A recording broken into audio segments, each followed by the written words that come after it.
All right, so today is the final lecture, and we were last time talking about how the Federal Reserve can influence the supply of money, and we noted that it had three major policy tools that the Federal Reserve could do, and we said that it could create Federal Reserve notes, which it doesn't usually do in terms of well, so put it that way, it does create lots of Federal Reserve notes. It has been increasing the Federal Reserve has been buying lots and lots of U.S. Treasury bonds, particularly during the pandemic. But the first thing that we talked about is that it could change the interest rate on how much it costs to borrow money from the banks, to borrow money from the Fed in case they're short on their reserves. And we noted that that's not oftentimes used as a policy tool, although you see that interest rate moving around, it's usually in response to changes in the overall interest rate to make sure that banks aren't borrowing in order to just buy bonds that have a higher interest rate. The second thing that we said was that it could alter the reserve requirement of banks, and we said that it doesn't usually do that, but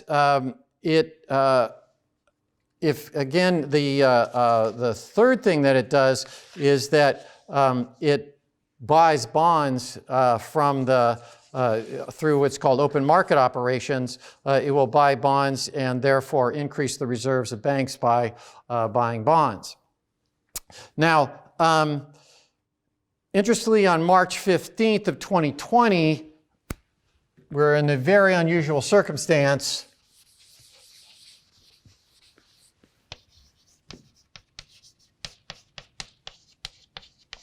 The Fed set the reserve requirement at 0.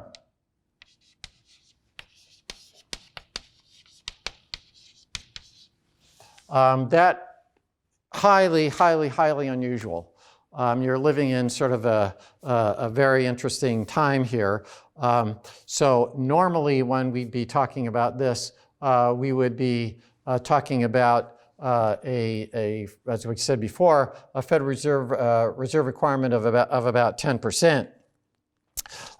So again, in normal policy times, the Fed uses the buying and selling of bonds in order to affect the reserves of banks. As we said before, that if the Fed buys a bond from the bank, that bond was not a reserve, but now the bank's account at the Federal Reserve is now gone up, and that now creates more reserves for the banks. And then it can, of course, then loan out more and create more checking accounts and therefore increase the supply of money. Now, we then finished the idea that demand for money is a demand for how much of your wealth you want to hold in money. Now, there's a convenience of that, right? If you didn't hold anything in money, then anytime that you wanted to go to the store, you'd have to sell a bond, or you'd have to exchange your gold or something, some other asset into money in order to go to the store. So there's a very there's a convenience factor to having cash. And to having demand deposits, which is, again, we are counting demand deposits as M1. Notice that credit cards are not money. You can go to the store and buy something with your credit card, but eventually you're going to get a bill from Chase or whoever else is your credit card agency, and then you're going to have to pay them. So credit cards are not money. Although you can get stuff with your credit card, what's going on is whoever your credit card agency is they're paying the store. So if you buy something, if let's say you buy something from Handmade, you buy a sandwich from Handmade, then you pay with your credit card, then Handmade gets paid by your credit card company. And then you pay the credit card company when you get your statement. So credit cards are really just a short-term loan. And of course, if you don't pay your credit card back, then they get irritated, et cetera. All right. So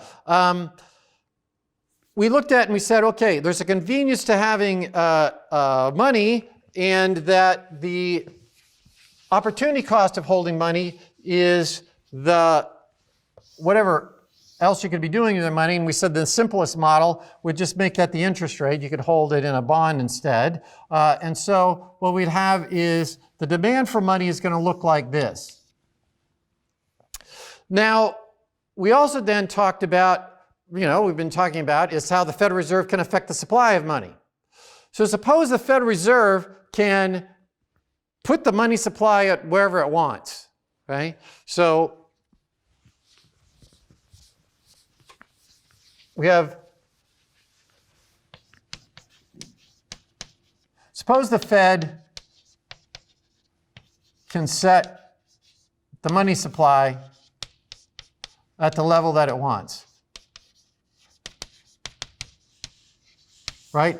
It can, and mainly how it would be doing that is it would be buying, buying bonds from the banks if it wants to increase the money supply. If it wanted to decrease the money supply, what would it do? It would just do the opposite, right? So if the Fed wanted to decrease the money supply,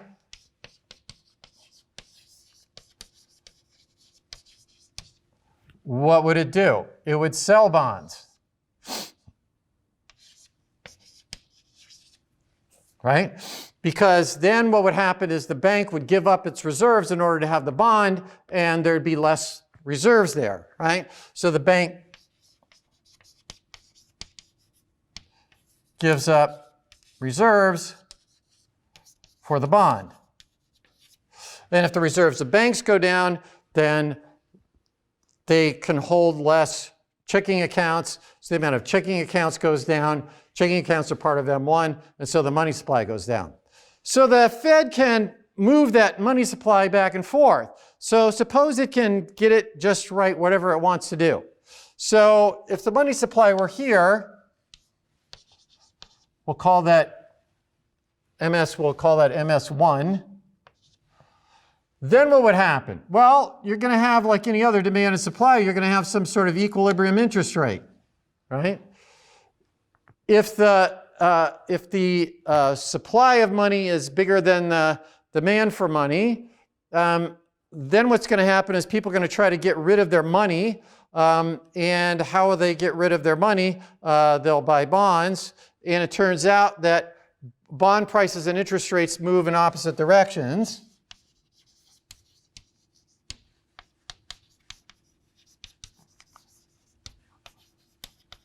They move in opposite directions. And again, why would that be?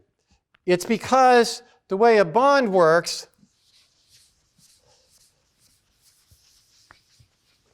is a bond, if you ever buy a bond will have what's called a fixed coupon. That is, it will say on it, if you buy a U.S. Treasury bond, if it's a 5% interest rate, then it's going to pay 5% of the $1,000 when you buy again, we've noted that Treasury bonds are in $1,000 increments, and that would be true of if you were to buy a regular bond of a company or whatever. That bond would have an interest rate of 5%, which says that's what it's going to pay for the length of the bond's maturity. So that if it's a 20-year bond, I don't know if you watch Squawk Box or whatever in the morning, it'll give you the interest rate on 10-year treasuries and 20-year treasuries. They can now get 30-year treasury bonds. So it will say, if it's a 10-year treasury bond, it's going to say, we're going to give you $1,000. You give us $1,000 right now, or you give the Treasury $1,000, we'll give you this bond. But at the end of 10 years, we're going to give you your $1,000 back. And in the meantime, we're going to pay you 5% of $1,000 every year in a coupon, or it's called a coupon. We'll pay you the 5% of the $1,000 every year. Well, if you sort of think about it, suppose that you buy this bond pays 5%, right? And you paid $1,000 for it. Now suppose interest rates go to 8%. So somebody could come along and again, if you hold that bond for the 10 years, or let's say a 10-year Treasury bond, you hold it for 10 years, you're going to get your $1,000 back. But suppose that you want to get rid of your bond after 5 years, right? You want to buy a new car or something like that. Well, now someone could buy a new U.S. Treasury bond and get 8% on it. Well, they're not going to give you $1,000 for your bond that's only paying 5%, right? Because they can get 8% by buying a $1,000 bond. So they're going to pay you something less than $1,000 for that bond to make the 8% match up with whatever they paid for the bond, okay? So that, because they're only going to get the 5%, so they're going to have to get an extra, you're going to have to lower your bond price in order to make it so that your 5% that you're getting turns out to be 8% on the total amount of the bond. So that means that bond prices will move in opposite directions, right?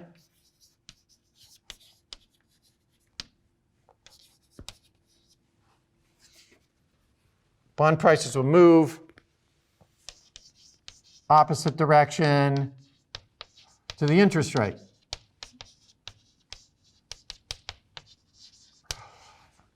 So suppose that you had a money supply which was bigger than money demand. What would happen? People are going to try to get rid of their money. What are they going to do? They're going to buy bonds with it, right? So if they go to buy bonds, so we have money supply bigger than money demand, what's going to happen is people are going to get rid of money. And what are they going to do? They're going to buy bonds. But what happens if they buy bonds, right? That's going to increase the demand for bonds, so the price of bonds will go up. Interest rates will go down, right? And you can work out on your own what would happen if the demand for money were bigger than the supply of money, right? People would want to get rid of their bonds, right, in order to exchange their bonds to get money, and you can work through and see that what will happen is interest rates will rise if you're at some point down here. So the point is that there's an equilibrium interest rate where the demand for money equals the supply of money.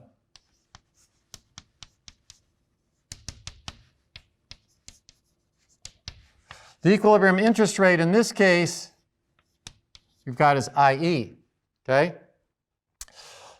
Now, if you were the Fed and you said, you know what, I'm trying to increase aggregate demand. We're in a recession, and I want to increase aggregate demand. So what do we have? We've got this aggregate demand curve here. We've got this aggregate supply curve that looks like this. We're at this equilibrium here, PEQE, and full employment is over there. So you're chairman of the Federal Reserve, and you're going to say, you know what? I know how Keynesian macroeconomics works. I got to shift this aggregate demand curve to the right so we can get to aggregate demand equals aggregate supply. How can I do that? Well, one of the components of aggregate demand is investment demand. I'm going to increase investment demand. But to increase investment demand, what do I need to do? I need to lower the interest rate. So if I increase the money supply, what can I do? I can make this IE prime, and what happens is the money supply will go from MS prime to MS, call that MS double prime or something, okay? So what will happen is we'll increase the money supply, and when we increase the money supply, we'll be moving along the money demand curve, and we'll end up with a lower interest rate. If we end up with a lower interest rate, then investment demand has gone up, aggregate demand has gone up, and we'll end up with an equilibrium, equilibrium at full employment. So one of the things that, and again, I'm going to give you the take-home essay on, I forget when I said Wednesday maybe, but I'll give you the take-home essay, and when it will ask you to demonstrate what the linkage is. Basically, it's going to have you just replicate what we've been talking about here. But if I were to ask you what the linkage is,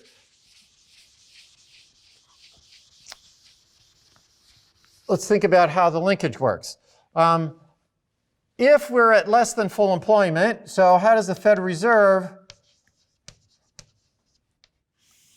act in a recession? Right? If you were the chairman of the Fed and you thought that you're at equilibrium at less than full employment, then what would you do? The Fed would buy bonds, right? The Fed will buy bonds. When it buys bonds, then what happens? Then increases the reserves of banks.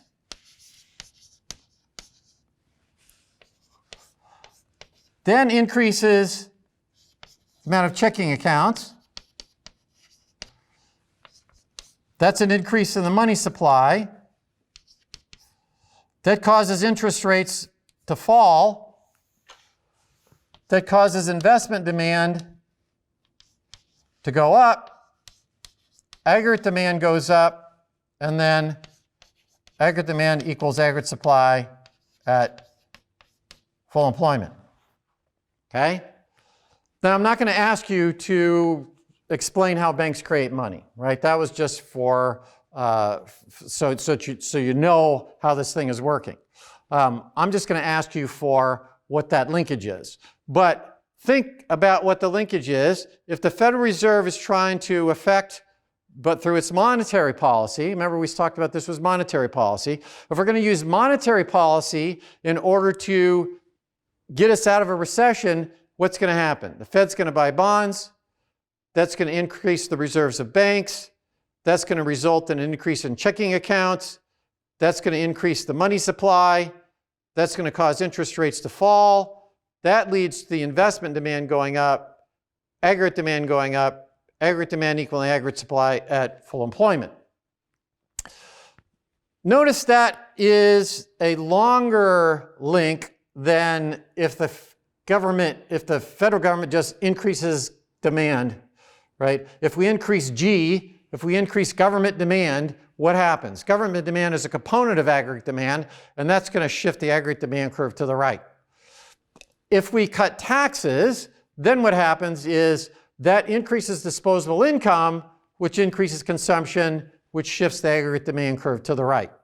So the linkage here in monetary policy is more complicated than is the linkage on the what's called fiscal policy, right? Fiscal policy being the government spending and tax policy is fiscal policy, right? That's government spending and tax policy. An attempt to move that aggregate demand curve around. Now, it might strike you that this requires a lot of knowledge of the Fed, right? How many bonds do I have to sell to get the checking accounts to go up, right? Because what would happen if the banks, just like in the paradox of thrift, where if I increase the disposable personal income and then people save it, it doesn't increase C, right? What happens if I increase the reserves of banks, but they hold excess reserves? And that is something that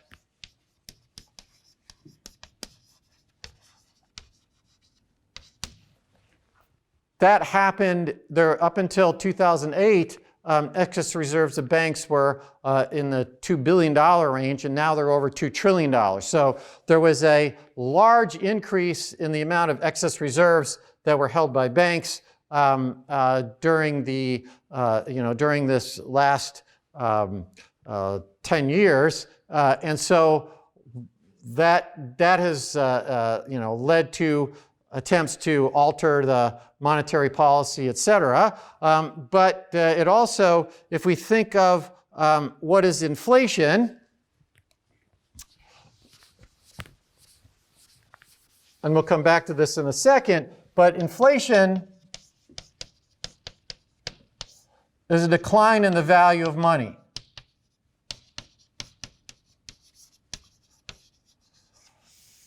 Inflation is a decline in the value of money. And what is that? Now, if you sort of think about it, if we have some amount of stuff in the world, right?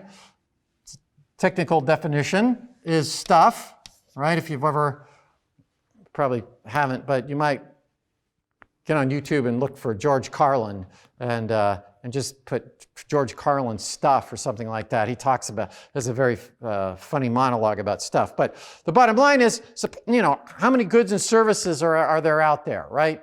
That Q part of demand that Q part of GDP that we're talking about. So if the amount of stuff goes up less than money goes up, then what's going to happen? Well, then it's going to take, if we have more money in the world and we have like 10% more money and only 2% more stuff, what should we expect to happen? We should have prices rise.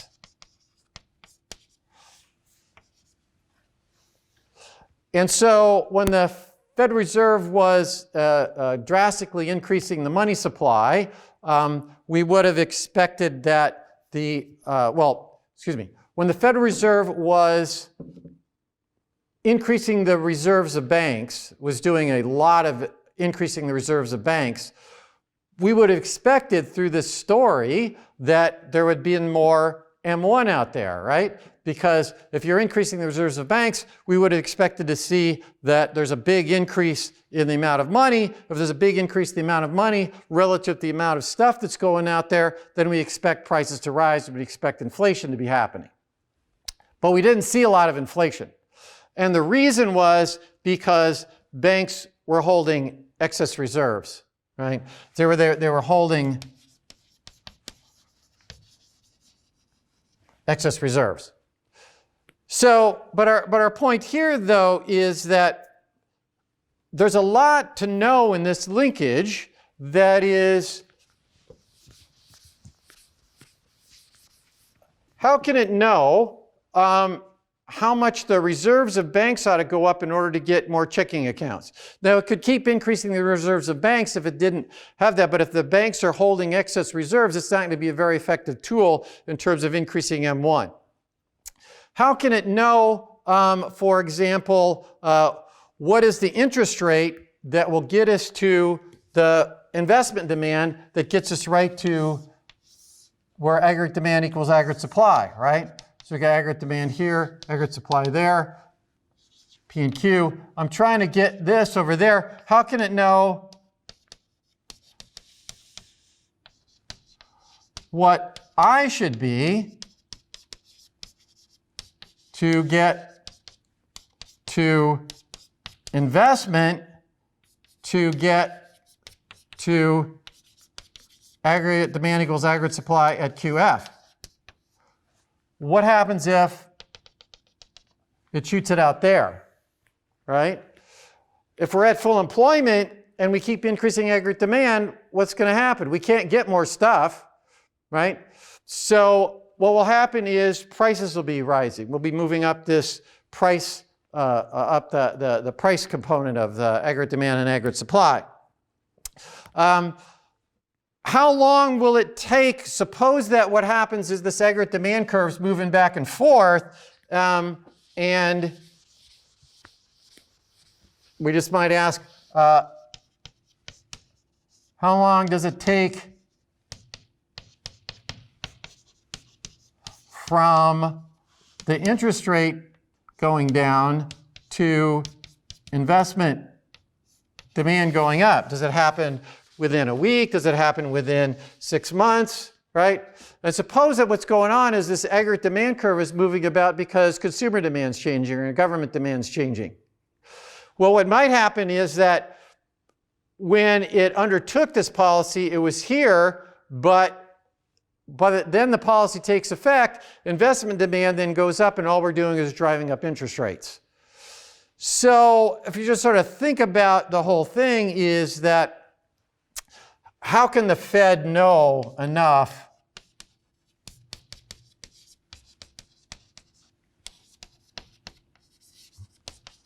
to get monetary policy correct?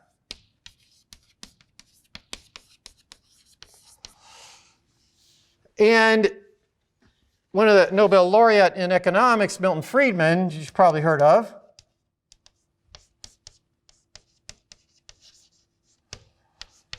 he argued that monetary policy actually causes distortions. It actually causes recessions, because what happens is that there's this delay, and delay is variable, right? Maybe it takes 6 months at one point from a changing of the interest rate to investment demand going up to, because people got to buy the factories and buy the machinery, et cetera, and then that's got to produce goods, et cetera. And so what he argued was, Milton Friedman argued that the Fed causes cycles, that it can't get it right. It will tend to, because there's the delay, right? It increases aggregate demand, but when it actually takes effect, it's up here. So what does it do? It tries to lower the prices. What does it try to do? It tries to reduce the money supply and move the other direction. And what does that do? By the time it takes effect, you're driving up interest rates and investment demand is going the other direction. So what Friedman argued was for a monetary rule. And what he said was that you should have the money supply go up by 3%, because that is what real GDP over time does, has done. What real GDP over time has increased by about 3%. And what that will do is that will keep prices stable. So again, we're just giving you a big overview so that you've heard about Milton Friedman and you know what his monetary rule is, et cetera. And again, when you take ECON 203, you'll go into much more detail, and then 304, much more detail on how this all works. But another sort of question that you might have about why should the Federal Reserve have a monopoly on the supply of money, right?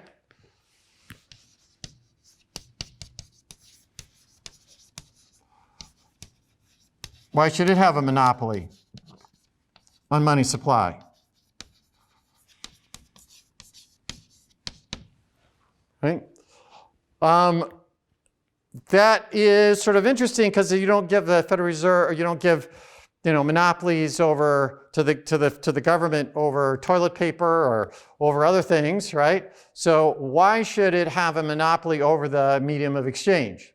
Again, big picture question. We're not going to try to delve into that. Another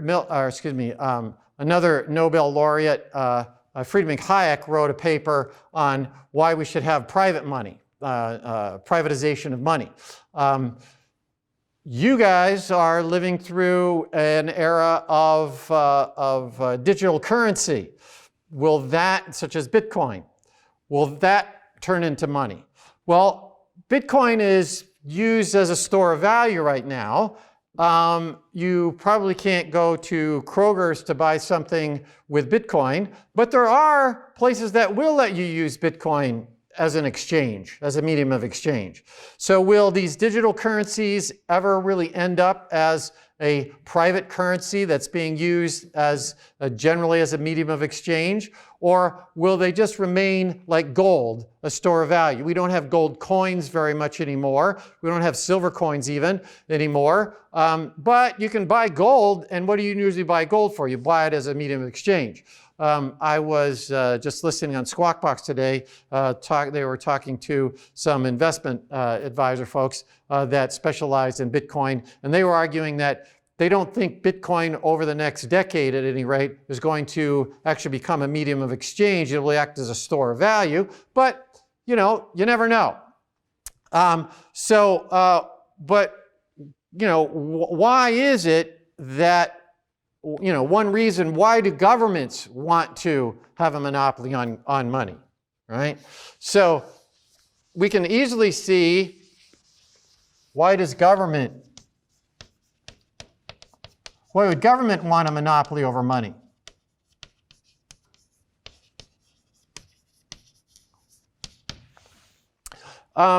And one way to tell you about that is the story of Jack and the Beanstalk, okay?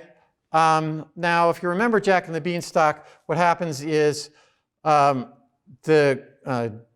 mom sends him to town to sell the cow in order to get some money to buy food, right?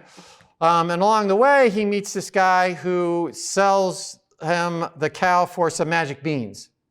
And he comes back home and he talks to his mom about selling the cow for the magic beans, and she's very irritated. She throws the magic beans out the window, and then what happens? Well, the next day they wake up and there's this giant beanstalk that goes up into the sky. Jack climbs up to the top of the beanstalk, and he, you know, make a long story short, right? He does a bunch of things, but one of the things that he does is he escapes with the hen that lays the golden egg, right? And then the giant's chasing after him, and he chops down the beanstalk, and the beanstalk falls, and the giant gets killed, and they don't say what they do with the giant's body. But anyway, the point is, and then they say, and then Jack and his mom live happily ever after, because they've got the hen that lays the golden egg. Well, if you're thinking like an economist, you know, you're some 7-year-old and you've been told the story of Jack and the Beanstalk, what would you say? We'd say, well, that's sort of funny, because it doesn't say in the story that Jack and his mom moved somewhere else, right? The implication is Jack and his mom stay there in the village, okay? Now, there's no more stuff in the village than there was before, other than what? Other than the hen that lays the golden eggs. What is the implication? The implication is that golden eggs can be used as a medium of exchange. Okay? And so Jack, you know, or Jack's mom takes the golden eggs and she goes to the local store there in the village and buys up stuff, right? And then Old Mother Hubbard comes in at the end of the day and there's, you know, empty shelves. Well, what's the store owner going to do? The store owner's got an increased demand for his product, right? So price is going to rise. So later on, Jack comes in and the prices are higher, but Jack doesn't care. Jack doesn't care because he has the hen that lays the golden eggs. That is, he can create the money. But Old Mother Hubbard, when she comes in, she is just stuck with her pension that old Mr. Hubbard had. And it's a fixed pension. She only has so much. And so when she comes in, prices are now higher, but she doesn't have any more income because she doesn't have a hen laying golden eggs, right? So she has the same amount of income, but prices are higher. So what happens? She can't buy as much stuff. So what is going on? What's going on is there's no more stuff in the world. There's no more stuff in the village, but Jack and his mom are able to tax Old Mother Hubbard by increasing the supply of money. And so that is a mechanism that that governments can do by increasing that. When they increase the supply of money, what can they do? That when they're going out and buying stuff, okay, they're buying stuff, but instead of taxing you in order to buy the stuff, what they're doing is prices are going up. because they're adding to aggregate demand. So prices are going up, but they don't care about the increase in prices because what? Because they got the hen that lays the golden eggs, so they can increase the money supply, and that will effectively tax you. All right. The last thing to think about is what Bastiat and Hayek and Mises would be thinking about Keynesian economics. And as you might expect, these folks had a well-defined role for government, right? Minimizing the total amount of coercion for Hayek, right? For Mises, you have a limited role for government because that is the only way for market capitalism to create wealth for the masses. Bastiat said, what is the role for government? The role for government is it's our natural right to self-defense. So they have a well-defined role for government. That is Mises, Hayek, and Bastiat, right? They all have a well-defined and limited role for government. Notice the role for government in the Keynesian model is much larger, right? So in the Keynesian model, has a much larger role for government.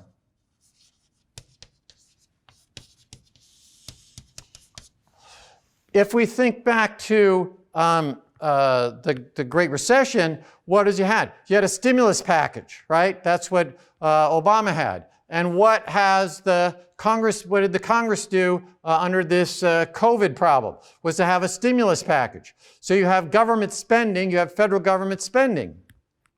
And so it doesn't matter what it spends it on. You know, it could from a public choice perspective, but from the Keynesian model, it doesn't matter whether the government is buying ambulance services or whether the government is buying defense services or what the government is spending the money on, as long as you have an increase in government demand.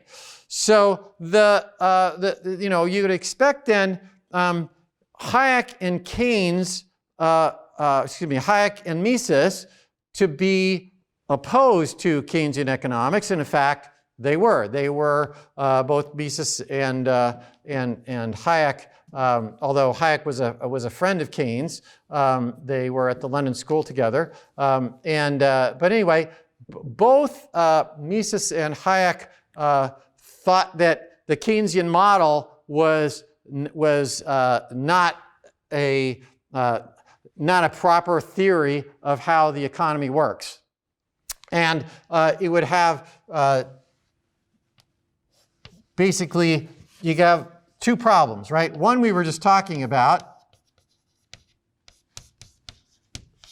You have this information problem, right?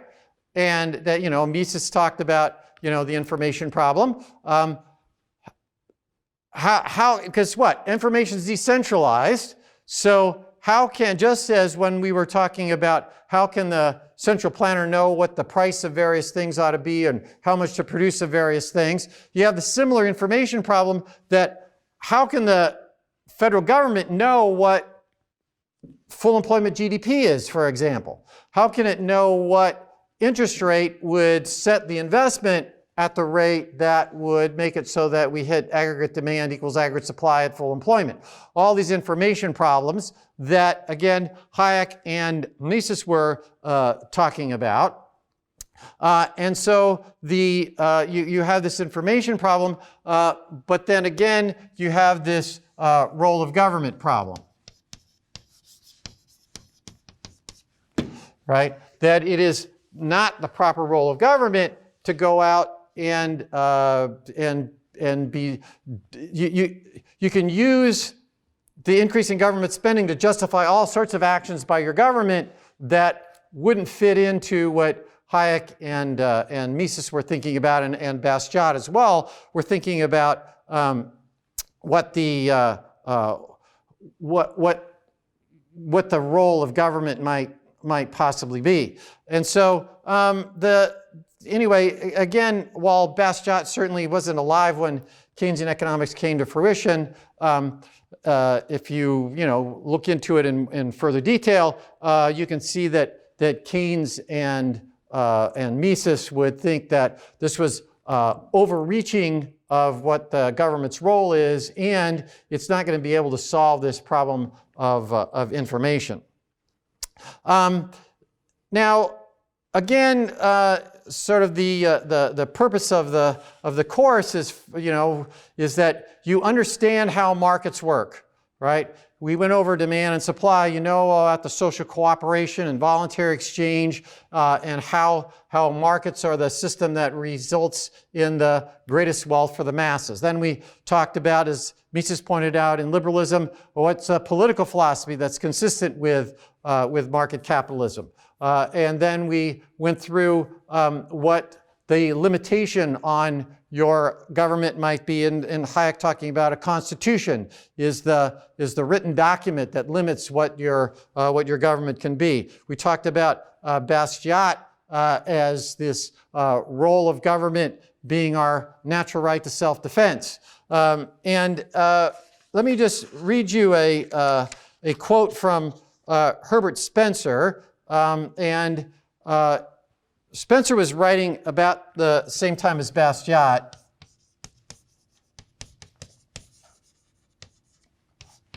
And he wrote this in 1848. He says, a definition of the duty of the state there must be. It needs no argument to prove that there is a boundary beyond which no legislative control should pass. That between the two extremes of its possible power, the everything and the nothing with which a government might be entrusted, there must be some point with both principle and policy indicates as its proper limitation. This point, this boundary, it behooves every man to fix for himself. Before he ventures to entertain another opinion upon what a government should do, he must first settle for himself of what is a government for, right? And that's what Bastiat and Mises and Hayek were all talking about. When hopefully now that you've completed the class, you'll be able to go out and to explain to people, here's what the political philosophy is that's consistent with market capitalism, and this is why market capitalism is the system that, as Mises points out, the only system that then create wealth for the masses. All right, so with that, this concludes the lectures. And I will send you out the exam, and good luck with it all. And if you have any questions, just send me an email or call my office, and we'll connect up.